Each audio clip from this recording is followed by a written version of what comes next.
Hi ಸ್ನೇಹಿತರೆ, ಎಲ್ಲರಿಗೂ ನಮಸ್ತೆ. Welcome back to my channel Eshanna Jakkanahalli. ಸ್ನೇಹಿತರೆ, ನೆನ್ನೆ ಗುಜರಾತ್ ಟೈಟಾನ್ಸ್ ವರ್ಸಸ್ ಸ್ನೇಹಿತರೆ ನನ್ನ ಮಗಂದು ಟೆಂಪೋ ಕೇಳ್ದ. ಓಕೆ, ನೆನ್ನೆ Gujarat Titans versus Punjab Kings match ನಡೀತು. ಇದರಲ್ಲಿ ಮೊದಲು ಪಂಜಾಬ್ ಕಿಂಗ್ಸ್ ಬ್ಯಾಟಿಂಗ್ ಆಡಿದ್ರು. 243ಕ್ಕೆ 5 ವಿಕೆಟ್ ಕಳ್ಕೊಂಡಿದ್ರು 20 ಓವರ್ಗಳಲ್ಲಿ. ಇದನ್ನ ಚೇಸ್ ಮಾಡಲು ಬಂದಂತಹ GT ತಂಡ, ಗುಜರಾತ್ ಟೈಟಾನ್ಸ್ ತಂಡ 232 ರನ್ ಅನ್ನು ಹೊಡೆದು 5 ವಿಕೆಟ್ ಕಳ್ಕೊಳ್ತು 20 ಓವರ್ಗಳಲ್ಲಿ. ಕೇವಲ 11 ರನ್ಗಳಿಂದ ಸೋಲು ಅನುಭವಿಸ್ತು. ಯಾಕಪ್ಪ ಅಂದ್ರೆ ಕೇವಲ ಅಂತ ಹೇಳ್ತಿದ್ದೀನಿ ಅಂದ್ರೆ 243 ಹೊಡೆದಾಗ ಎಂಥ ಟೀಮ್ಗಳು ಕೂಡ ಚೇಸ್ ಮಾಡೋದು ಸ್ವಲ್ಪ ಕಷ್ಟ. ಆದರೆ ಇವರು ಚೇಸಿಂಗ್ ಹತ್ರ ಹೊಡೆದ್ರು. ಮತ್ತೆ ಇವ್ರ ಕಡೆನೇ ಇದ್ದಿದ್ದು ಮ್ಯಾಚು. ಆದರೆ ಸ್ವಲ್ಪ ಒಂದು ಮಿಸ್ಟೇಕ್ ಅಂತಲೂ ಹೇಳಲಿಕ್ಕಾಗಲ್ಲ, ಆಪೋಸಿಟ್ನವರು ಮಾಡಿದಂಥ ಒಂದು ಕುತಂತ್ರದಿಂದ GT ಸೋಲ್ಬೇಕಾಯ್ತು. ಸ್ನೇಹಿತರೆ ಮೊದಲನೇ ಬಾರಿಗೆ ಪಂದ್ಯದ ಸಾರಾಂಶವನ್ನು ಹೇಳ್ತಾ ಹೋಗ್ತೀನಿ ಕೇಳಿ. ಮೊದಲಿಗೆ ಬ್ಯಾಟ್ ಮಾಡಲಿಕ್ಕೆ ಬಂದಂತಹ ಪ್ರಿಯಾಂಶು ಆರ್ಯ ಮತ್ತೆ ಪ್ರಭ್ಸಿಮ್ರಾನ್ ಇಬ್ರು ಕೂಡ ಬ್ಯಾಟಿಂಗಿಗೆ ಬರ್ತಾರೆ. ಆದರೆ ಪ್ರಭ್ಸಿಮ್ರಾನ್ ಅವರು ಔಟ್ ಆಗ್ತಾರೆ. ಇದಾದ್ಮೇಲೆ ಶ್ರೇಯಸ್ ಅಯ್ಯರ್ ಅವರು ಬರ್ತಾರೆ. ನೋಡಿ, ಪ್ರಿಯಾಂಶು ಆರ್ಯ ಇವರು ನ್ಯೂ ಬ್ಯಾಟ್ಸ್ಮನ್, ಅಂದರೆ ಡೊಮೆಸ್ಟಿಕ್ ಕ್ರೀಡೆಯಲ್ಲೆಲ್ಲ ಆಡಿದ್ದಾರೆ. ಆದರೆ IPLಗೆ ಡೆಬ್ಯೂಟ್ ಮ್ಯಾಚ್ ಇದು. ಒಳ್ಳೆ ಚೆನ್ನಾಗಿ ಆಡಿದ್ದಾರೆ. 23 ಬಾಲ್ಗೆ 47 ರನ್ ಹೊಡೆದಿದ್ದಾರೆ. ಪ್ರಭ್ಸಿಮ್ರಾನ್ ಅವರು ವಿಕೆಟ್ ಕೀಪರು, ಚೆನ್ನಾಗಿ ಆಡ್ತಾ ಇದ್ರು. ಯಾಕೋ ಗೊತ್ತಿಲ್ಲ, ಈ ಮ್ಯಾಚಲ್ಲಿ 8 ಬಾಲ್ಗೆ 5 ರನ್ ಅನ್ನು ಹೊಡೆದಿದ್ದಾರೆ. ಮತ್ತೆ ನಾಯಕ ಶ್ರೇಯಸ್ ಅಯ್ಯರ್, ನಿಜಕ್ಕೂ ಕೂಡ ಚಿಂದಿ ಅಂತ ಹೇಳ್ಬೋದು ಶ್ರೇಯಸ್ ಅಯ್ಯರ್ ಅವ್ರನ್ನ. ಯಾಕಪ್ಪ ಅಂದ್ರೆ 42 ಬಾಲ್ಗೆ 97 ರನ್ ಅನ್ನು ಹೊಡೆದಿದ್ದಾರೆ. ನೋಡಿ, ಶ್ರೇಯಸ್ ಅಯ್ಯರ್ ಅವರು ಸೆಂಚುರಿ ಕೂಡ ಮಾಡ್ಕೋಬೋದಿತ್ತು, ಆದರೆ ಸೆಂಚುರಿಗೆ ಅವರು ಕಾಯಲಿಲ್ಲ. ಆ ಕಡೆ ಎಂಡಲ್ಲಿ ಶಶಾಂಕ್ ಸಿಂಗ್ ಅವರು ಇದ್ರು. ಅವರು ಬನ್ನಿ ಸೆಂಚುರಿ ಮಾಡ್ಕೊಳ್ಳಿ ಅನ್ನೋ ಒಂದು ಇಂಟೆಂಟನ್ನು ತೋರಿಸಿದ್ರು. ಆದರೂ ಕೂಡ ಬೇಡಪ್ಪ ನೀನು ಹೊಡಿ, ನನಗೆ ವೈಯಕ್ತಿಕ ಸ್ಕೋರ್ ಮುಖ್ಯನೇ ಅಲ್ಲ, ಟೀಮ್ ಸ್ಕೋರ್ ಮುಖ್ಯ ಅನ್ನೋ ಮಾತನ್ನು ಹೇಳಿದ್ರು. ಇದಾದಮೇಲೆ ಅಜ್ಮತುಲ್ಲಾ ಇವರು ಆಫ್ಘಾನಿಸ್ತಾನ್ ಬ್ಯಾಟರ್, 15 ಬಾಲ್ಗೆ 16 ರನ್ ಹೊಡೆದಿದ್ದಾರೆ. ಏನಂತ ಮಿಂಚಿಲ್ಲ. ಮತ್ತು ಮ್ಯಾಕ್ಸ್ವೆಲ್ ಸ್ವಾಮಿ, ನಾನು ಅಂದ್ಕೊಂಡಿದ್ದೆ ಮ್ಯಾಕ್ಸ್ವೆಲ್ ಚೆನ್ನಾಗಿ ಹೊಡಿತಾರೆ. ಯಾಕಂದರೆ RCB ಪ್ಲೇಯರ್ಗಳು ಗೊತ್ತಲ್ಲ, XRCB ಪ್ಲೇಯರ್ಗಳು RCBಲಿದ್ದಾಗ ಆಡಲ್ಲ, RCB ಬಿಟ್ಟು ಬೇರೆ ಟೀಮ್ಗೆ ಹೋದಾಗ ಸಖತ್ತಾಗಿ ಆಡ್ತಾರೆ. ಅದೇ ಒಂದು ಇದು ಕಂಟಿನ್ಯೂ ಆಗುತ್ತೆ ಅಂದ್ಕೊಂಡಿದ್ದೆ. ಆದರೆ ಮ್ಯಾಕ್ಸ್ವೆಲ್ ಅವರು ನಾನು RCBಲಿ ಹೆಂಗಿರ್ತೀನೋ ಪಂಜಾಬಲ್ಲೂ ಹಂಗೆ ಇರ್ತೀನಿ, ಒಂದು ಹಿಂಟೆಂಟೇನೋ ತೋರಿಸಿರಂಗಿದ್ದಾರೆ.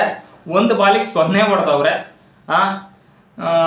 RCBಲೂ ಹಿಂಗೆ ಆಡಿದ್ದವರು.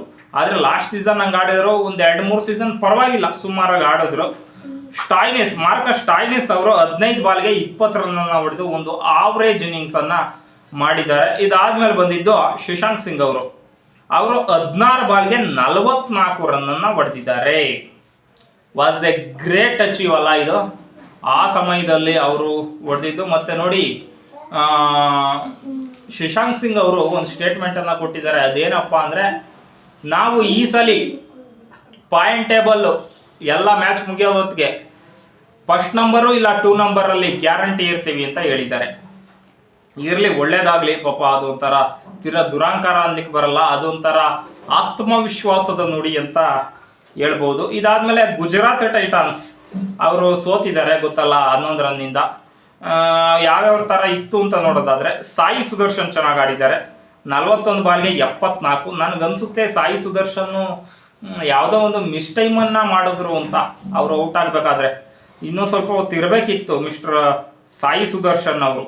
ಇದಾದ್ಮೇಲೆ ಗಿಲ್ ಅವರು 14 ಬಾಲಿಗೆ 33 ಹೊಡೆದಿದ್ದಾರೆ. ಓಕೆ, ಒಳ್ಳೆ ಕ್ಯಾಮಿಯೋನೇ ಆಡಿದ್ದಾರೆ. ಬಟ್ಲರ್ 33 ಬಾಲ್ಗೆ 54. ಬಟ್ ಬಟ್ಲರ್ ಅವರು ಇನ್ನೊಂದು ಸ್ವಲ್ಪ ತಾಳ್ಮೆ ಆಟ ಆಡಿ ಕೊನೆವರೆಗೂ ಇರಬೇಕಿತ್ತ ಅಂತ ಅನ್ನಿಸ್ತು. ರುದರ್ಫೋರ್ಡ್, ಈ ಮನುಷ್ಯನ ಬಗ್ಗೆ ಮಾತಾಡಲೇಬೇಕು. West Indian player.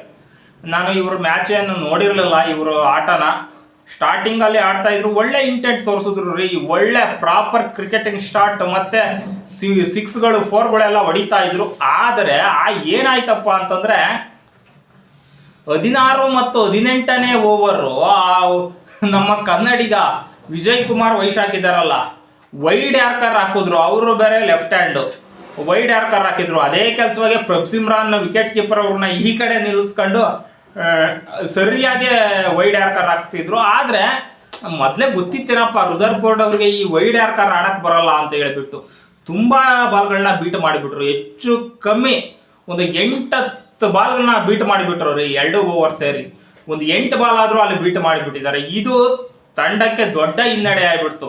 ಚೆನ್ನಾಗಿ ಆಡ್ತಿದ್ದಂತಹ ರುದರ್ಫೋರ್ಡ್ ಆ ಟೈಮಲ್ಲಿ ರನ್ ಬರಲಿಲ್ಲ. ಆ ಟೈಮಲ್ಲಿ ಒಳ್ಳೆ ಟೈಮಲ್ಲಿ ರನ್ ಬರಲಿಲ್ಲ ನೋಡಿ, ಅದರಿಂದ ತುಂಬಾ ಹಿನ್ನಡೆ ಆಗಿಬಿಡ್ತು. ಅವರಿಗೆ ಆ ಶಾಟ್ ಆಡ್ಲಿಕ್ಕೆ ಬಂದಿಲ್ಲ ಅನ್ಕೊಂತೀನಿ. ಆಮೇಲೆ ಬಂದರು ರಾಹುಲ್ ತೇವಾಟಿಯಾ.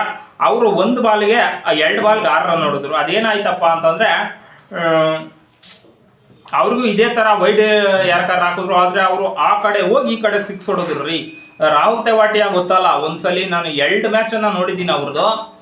ಪಂಜಾಬ್ ಮೇಲೆ ಇತ್ತು, ಇದೇ ಪಂಜಾಬ್ ಮೇಲೇನೆ. ಏನಾಯಿತು ಅಂತಂದರೆ 2 ಬಾಲ್ಗೆ 12 ಬೇಕಿತ್ತು, 2 6 ಹೊಡೆದ್ರು.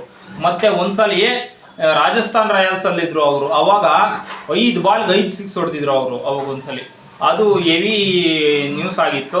ಬಟ್ ರಾಹುಲ್ ತೇವಾಟಿಯಾ ಇದ್ದಿದ್ರೆ ಏನೋ ಒಂದು ಮಾಡಿರೋರೇನೋ ಗೊತ್ತಿಲ್ಲ. ಒಂದು ವೇಳೆ ಅದೇ ರುದರ್ಫೋರ್ಡ್ ಜಾಗದಲ್ಲಿ ರಾಹುಲ್ ತೇವಾಟಿಯಾ ಇರಬೇಕಿತ್ತು, ಚೆನ್ನಾಗಿ ಹೊಡೆದಿರೋರು. ಶಾರುಖ್ ಖಾನ್ ಬಂದರು, ಅವರು 1 ಬಾಲ್ಗೆ 6 ರನ್ನನ್ನು ಹೊಡೆದಿದ್ದಾರೆ. ಇದಾದ್ಮೇಲೆ ಯಾರು ಏನಂತ ಚೆನ್ನಾಗಿ ಆಡಿಲ್ಲ. ಇಷ್ಟ ಆಯಿತು ನೋಡಿ, ಇವರೇ ಚೆನ್ನಾಗಿ ಆಡಿರೋರು. ನಿಮಗೆ ಏನು ಅನಿಸುತ್ತೆ ಇದು? ನನಗನ್ಸುತ್ತೆ ಗುಜರಾತ್ ಗೆಲ್ಲ ಮ್ಯಾಚನ್ನು ಹಾಳು ಮಾಡ್ಕೊಂತು. ಒಂದು ವೇಳೆ ನೀವು ಪಂಜಾಬ್ ಗೆದ್ದಿರೋದಕ್ಕೆ ಹೇಳ್ಬೇಕಂದ್ರೆ ವಿಜಯ್ ಕುಮಾರ್ ವೈಶಾಖ್ಗೆ ನೀವು ಪಂಜಾಬ್ ಟೀಮ್ ಅವರು ಶ್ಲಾಘನೆಯನ್ನು ಹೇಳಬೇಕು. ಆ ಒಂದು ಸಮಯದಲ್ಲಿ ಆ ಯೋಚನೆಯನ್ನು ಮಾಡಿ ಈ ರೀತಿ ಹಾಕಿದ್ರೆ ಇದು ವೀಕ್ನೆಸ್ ಇದ್ದಾರೆ ಈ ಒಂದು ಇದರಲ್ಲಿ ಅಂತ ತಿಳ್ಕೊಂಡು ಮೈಂಡ್ ಗೇಮ್ ಮಾಡಿಕೊಂಡು ಆಡಿದ್ರಲ್ಲ, ಅದು ವಾಸ್ ಎ ಗ್ರೇಟ್ ನಮ್ಮ ಕನ್ನಡಿಗ ಸ್ಪಿನ್ನರ್ ಕೈಯಿಂದ. ಸ್ನೇಹಿತರೆ, ಇವತ್ತ ಗೆದ್ದಿದ್ದಾರೆ ಯಾರು ಪಂಜಾಬ್ ಕಿಂಗ್ಸ್ ಅವರು. ಇವತ್ತ ಕಲ್ಕತ್ತಾ ವರ್ಸಸ್ RR ಇದೆ, ಅದ್ರದ್ದು ಕೂಡ ಪ್ರಿವ್ಯೂ ವಿಡಿಯೋ ಬರುತ್ತೆ, ಆಮೇಲೆ ರಿವ್ಯೂ ವಿಡಿಯೋನು ಬರುತ್ತೆ. ನಿಮ್ಗೆ ಏನು ಅನಿಸುತ್ತೆ ಕಮೆಂಟ್ ಮಾಡಿ. ಮತ್ತು ನನ್ನ ಚಾನಲ್ಗೆ ಸಬ್ಸ್ಕ್ರೈಬ್ ಮಾಡಿ, ಪಕ್ಕದಲ್ಲಿರುವ ಬೆಲ್ ಐಕಾನನ್ನು ಪ್ರೆಸ್ ಮಾಡಿ. ಅದರಿಂದ ನಾನು ಹಾಕೋ ಎಲ್ಲ ವಿಡಿಯೋದ ನೋಟಿಫಿಕೇಶನ್ ನಿಮಗೆ ಬರುತ್ತೆ ಅಂತ ಹೇಳ್ತಾ ಈ ವಿಡಿಯೋವನ್ನು ಇಲ್ಲಿಗೆ ಮುಗಿಸ್ತೀನಿ. ಜೈ ಹಿಂದ್, ಜೈ ಕರ್ನಾಟಕ.